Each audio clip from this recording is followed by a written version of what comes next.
and upholding its values on the international stage. As it in West Bengal, and I volunteered as a nurse on a medical team, and I worked in the Kalyani camp that was about 60 kilometres north of Kolkata, in a camp where there were roughly 50,000 refugees, and the mobile team I worked for went round every day. We tried to cover all 9 camps in this district, but our supplies were very low. It was very hard to meet the needs, and every day we faced the devastation of people's arrival in the area, with the trauma of war, the atrocities, the rape, and the illness that people were trying to overcome.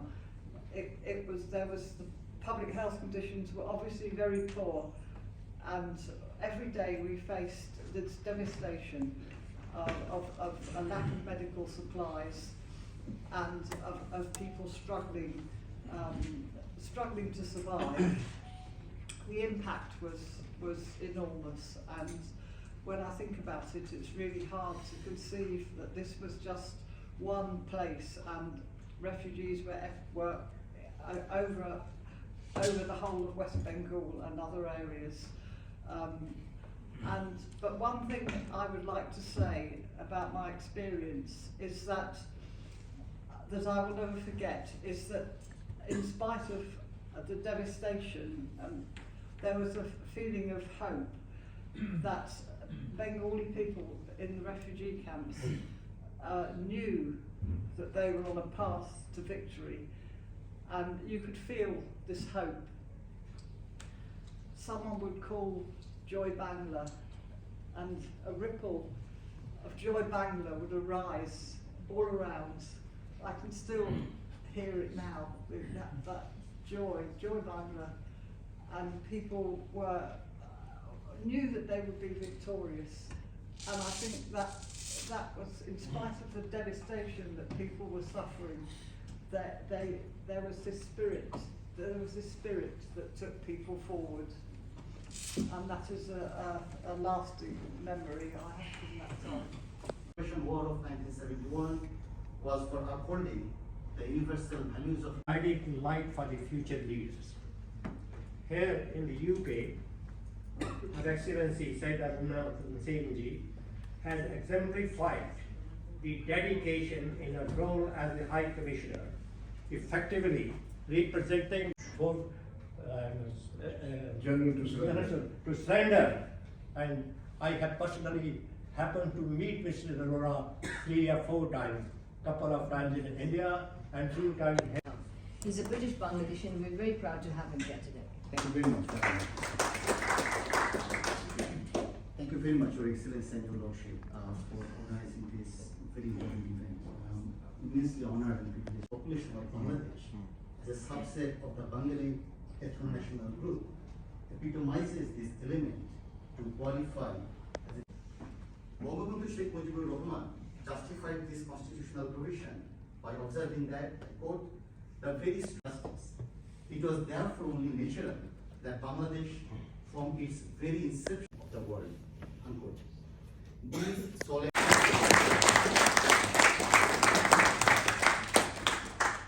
Thank you, Val, for correcting us and for your statement. It was really hard rendering. Joy Bangla was the slogan of our 1971 War of Independence. Because you know why? As I said, I don't embody any of the pain.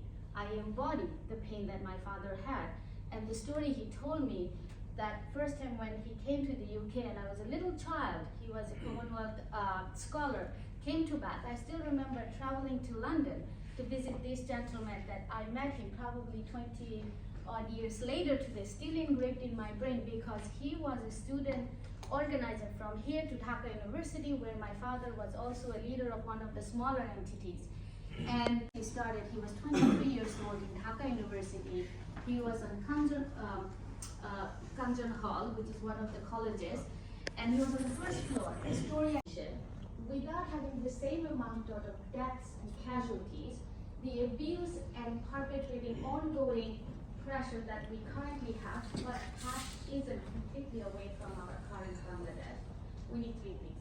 We need systematic efforts in all across the geopolitical spectrum where we have our friends like Lord, Ranger, and Suri to combine their systematic effort to make this recognition valid through led by Pakistan junta in Britain long before that with the Pakistanis